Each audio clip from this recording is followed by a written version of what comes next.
Assalamualaikum warahmatullahi wabarakatuh. Selamat siang, salam sejahtera untuk kita semua. Perkenalkan, nama saya Laila Nurrohmah, dosen Prodi Pendidikan Jasmani Kesehatan dan Rekreasi, Fakultas Pendidikan Ilmu Eksakta dan Keolahragaan di IKI Budi Utomo, Malang. Pada kesempatan hari ini, saya akan memaparkan bidang pengajaran dengan mata kuliah yang saya ampuh adalah Pendidikan Jasmani Adaptif. Yang pertama, penyampaian materi tentang pendidikan jasmani adaptif. Yang kedua, penyampaian materi dengan PowerPoint atau PPT dan video pembelajaran yang dapat memuat kasus terkini berkaitan dengan pendidikan jasmani dan adaptif. Berikutnya, pendekatan pembelajaran pendidikan jasmani adaptif saya menggunakan interaction, menjelaskan bagaimana saya berinteraksi mahasiswa dalam perkuliahan dengan menggunakan tanya jawab, diskusi kelas, membentuk kelompok, dan menggunakan perangkat lunak. Perangkat lunak yang digunakan LCD dan TV. Perkuliahan mata kuliah penjas adaptif ini terdiri dari 2 SKS, 14 kali pertemuan, 1 kali UAS, dan 1 kali UTS. Di sini saya akan menggunakan RPS KKNI yang saya gunakan dengan capaian pembelajaran prodi yang dibebankan pada mata kuliah. S1, bertakwa kepada Tuhan Yang Maha Esa dan mampu menunjukkan sikap religius. S11, menerapkan nilai-nilai kebudiutamaan dalam pembelajaran dan kehidupan sehari-hari. KU1, mampu menetapkan pemikiran logis, kritis, sistematis, dan inovatif dalam pengembangan atau implementasi ilmu pengetahuan dan teknologi yang memperhatikan dan menerapkan nilai humaniora yang sesuai dengan bidang keahliannya.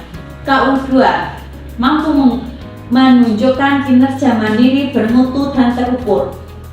KK1, memiliki keterampilan dalam mendesain, mengaplikasikan, dan mengevaluasi pembelajaran pendidikan jasmani olahraga dan kesehatan atau disebut dengan PJOK sesuai dengan karakteristik peserta didik, karakteristik materi olahraga melalui pendekatan saintifik.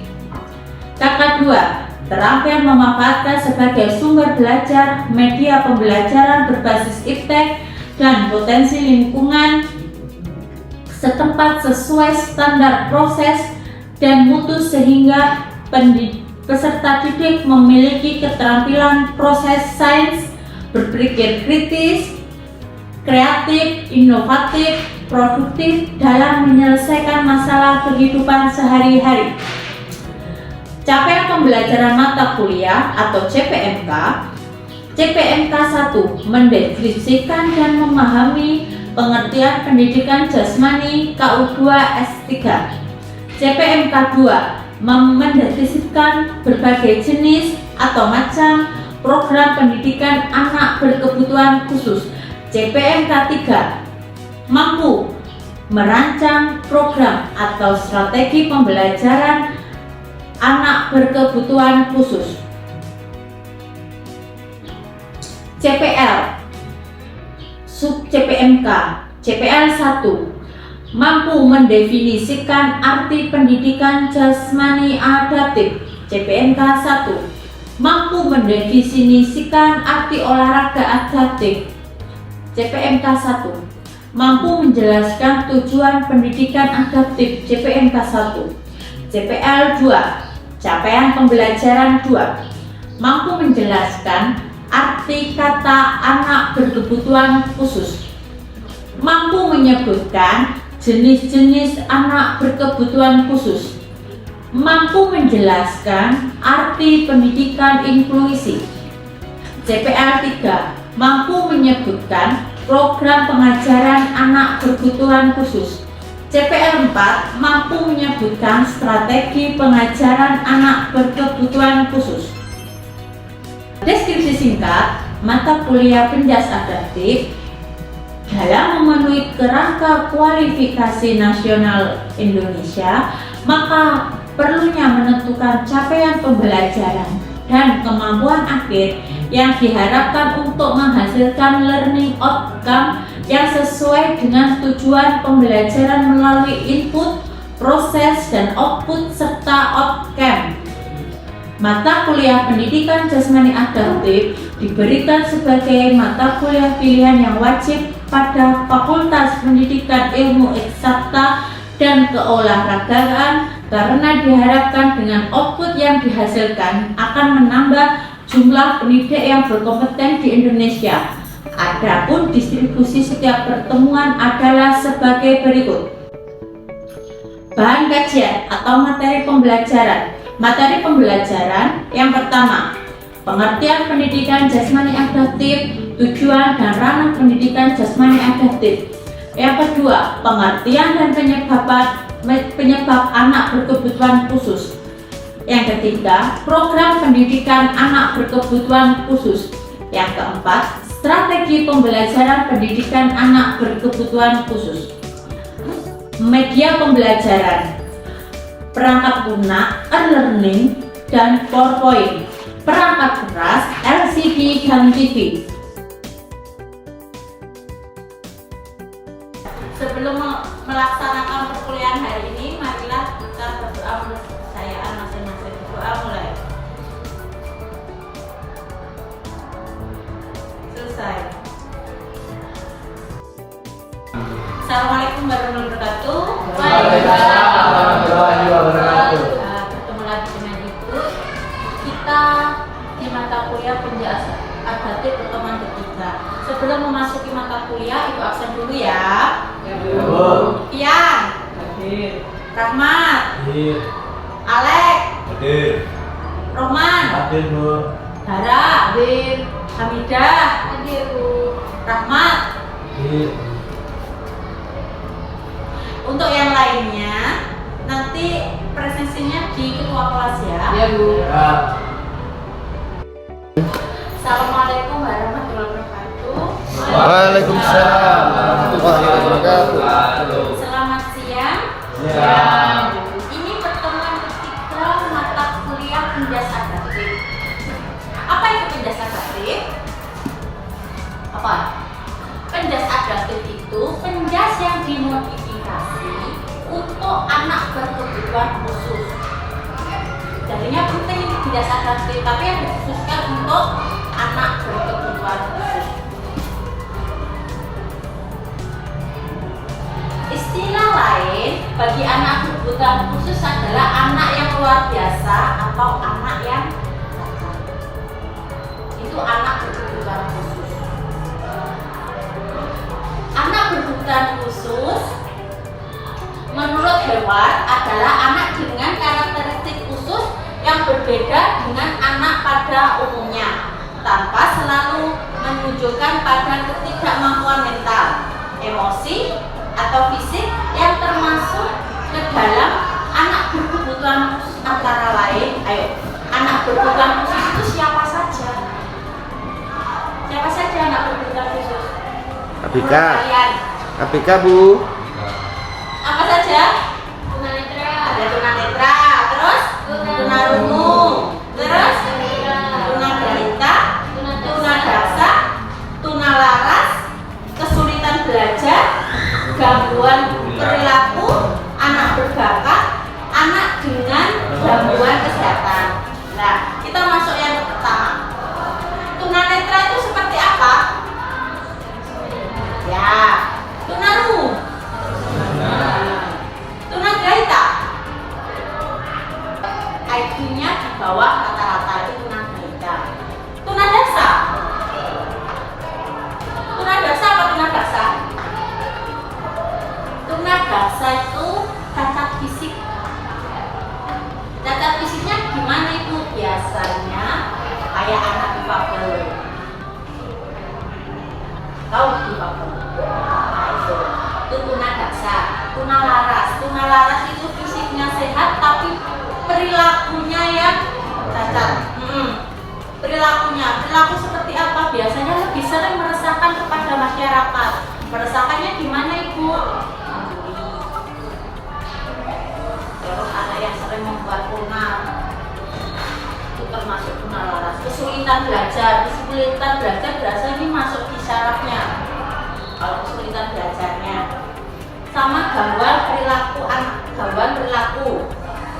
perilakunya biasanya ini bisa dengan seperti anak autis.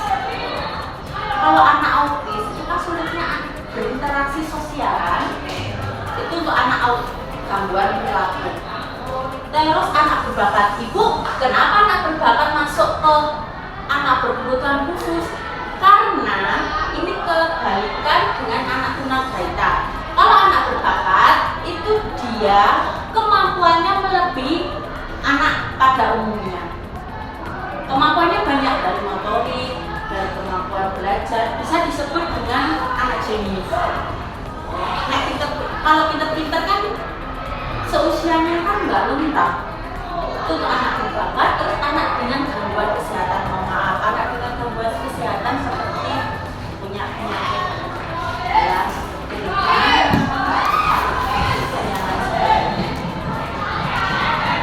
pendidikan jasmani. Pendidikan jasmani merupakan suatu proses seseorang sebagai individu maupun anggota masyarakat yang dilakukan secara sadar dan sistematik melalui berbagai kegiatan dalam rangka memperoleh kemampuan dan keterampilan jasmani, pertumbuhan kecerdasan dan pembentukan watak. Jadi selain fungsi dari pendidikan jasmani ini, selain kemampuan, keterampilan jasmani, pertumbuhan, otomatis di pendidikan jasmani itu pertumbuhan anak mesti bagus daripada yang nggak pernah ada di pendidikan jasmani. Keterampilan seperti apa ibu? Ibaratnya kayak kita latihan, selain kita latih, otomatis keterampilannya bagus.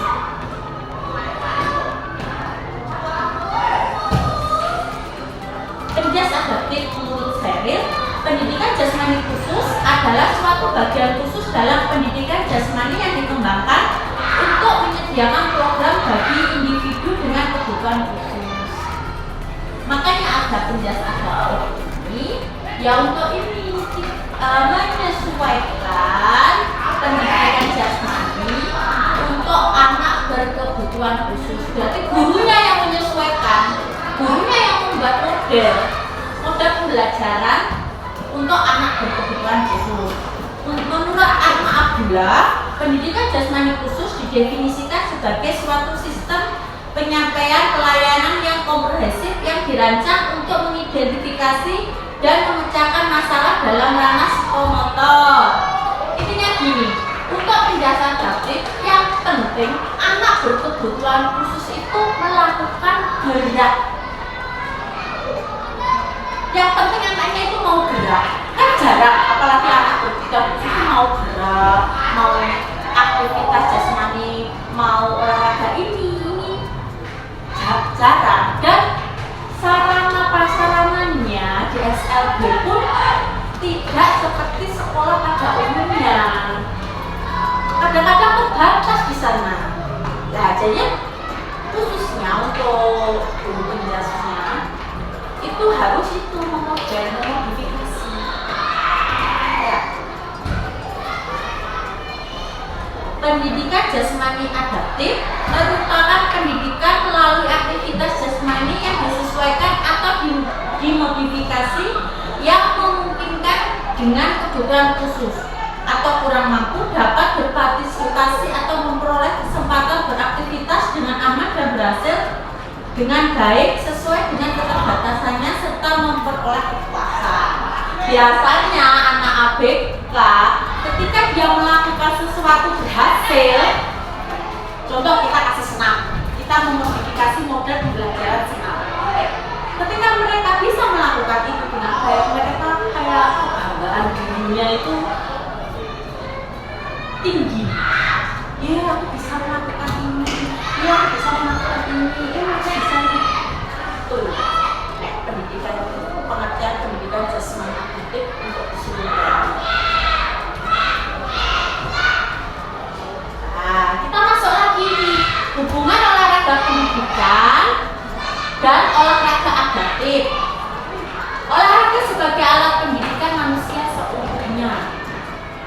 Berarti kalau olahraga itu alat loh ya. Tahu kan alat? Nah, alat kan ya. Terus individu berbeda maka kebutuhan berbeda pasti. Fisik orang kan nggak sama. Kemampuan dan keterampilan orang itu nggak sama. Jadi harus ada perbedaannya. Terus tiap-tiap individu memiliki perkembangan yang berbeda termasuk yang cacat pasti. Yang ibaratnya gini, yang anak normal aja beda, apalagi kalau anak yang cacat atau berkebutuhan khusus beda. Terus olahraga untuk meningkatkan fungsi organ anak orang cacat. Nah, olahraga kan macamnya banyak, manfaatnya banyak. Iya kan, manfaatnya kan bisa menghilangkan stres, bisa untuk kesehatan, bisa untuk rekreasi juga dan lain sebagainya. Terus tujuannya apa?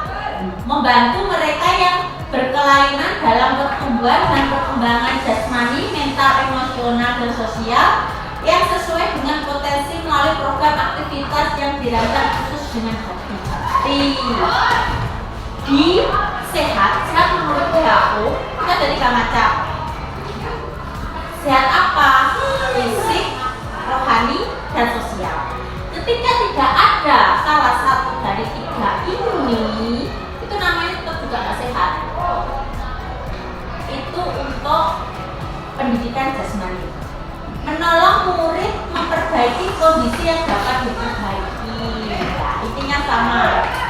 Kita ibaratnya gini, kalau kita menolong siswa apalagi ABK menyesuaikan model pembelajarannya penjas, kan kita membantu agar mereka bisa melakukan aktivitas itu, aktivitas jasmaninya dipermudah. Intinya kalau untuk anak ABK, yang penting mereka mau gerak. Terus membantu murid melindungi diri sendiri dan kondisi apapun yang dapat memperburuk keadaan melalui aktivitas jasmani.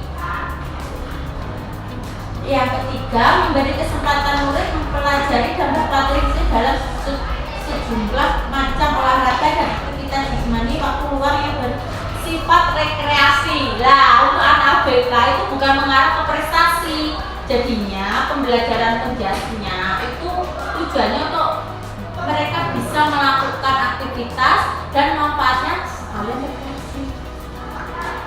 Nah, kita lanjutkan. Membantu pengembangan kesegaran jasmani. Contoh pengembangan kesegaran jasmani itu apa? Ayo. Kekuatan tubuh. Ya, terus apa lagi? Daya tahan. Terus? Daya besar. Terus? Kardio itu apa? Oh ya, terus? Berguna bagi kehidupan sehari. Oh ya, ini untuk lanjutan tadi. Manfaatnya penjas adaptif untuk anak ABK, ya kan? Terus peranan. Nah, peranan penjas adaptif itu apa? Menurut kalian apa? Peranan penjas adaptifnya? Memberikan pelayanan langsung kepada siswa-siswi layanan. Ya, itu peranan untuk penjas adaptif. Perannya kan intinya agar pembelajaran penjasnya bisa tersalurkan ke anak ABK. Tugas. Nah, untuk pertemuan minggu depannya ada tugasnya kalian membuat makalah bagaimana peranan penjas adaptif dan dikumpulkan minggu depan. Ini untuk tugasnya. Ya, terus ada yang ditanyakan? Enggak. Ya, apa? Enggak. Saya bilang. Ciri anak ABK itu ya. Anak ABK itu bisa kita mengidentifikasinya dari dalam kandungan atau dari sekarang metode USG ada namanya USG feto maternal, itu bisa usia 4 bulan, minimal 4 bulan itu sudah bisa. Anak ini Down syndrome atau enggak, anak ini ada kelainan kayak kayak pendengarannya gimana, bisu atau enggak, itu ada di janin usia 16 minggu. 16 minggu itu berapa minggu? Nah, 14 sudah bisa. Itu namanya USG fetomaternal. Itu yang pertama mengidentifikasinya. Terus pada saat waktu ibu hamil itu ada cek darah sama air kencing ya. Itu ngecek ibunya punya penyakit bawaan atau enggak, penyakit bawaan ke janin itu ada apa enggak. Itu usia 1 bulan kehamilan sudah bisa. Jadinya misalnya nomor ibu hamil punya penyakit kayak sifilis, nanti berpengaruh ke janin ada. Terus punya kelainan seperti penyakit kayak HIV, AIDS itu kelihatan. Kan otomatis kalau ibu hamil sakit, janin juga sakit. Itu yang pertama, dari janin juga bisa. Yang kedua, ketika bayi usia 40 hari itu ketika kita main ciluba, dia ada respon atau enggak? Kalau enggak ada, nanti kita kasih terapi terus. Terus yang kedua, nah ini si anak-anak, tuh pertumbuhan gigi. Kalau anak bayi itu tumbuh giginya dari mana dulu? Bawah. Itu dari bawah normal. Kalau dari atas itu dikasih untuk anak ABK. Biasanya kan awalnya normalnya kan dari bawah. Ini kalau dari atas itu nanti bisa diarahkan ke ABK.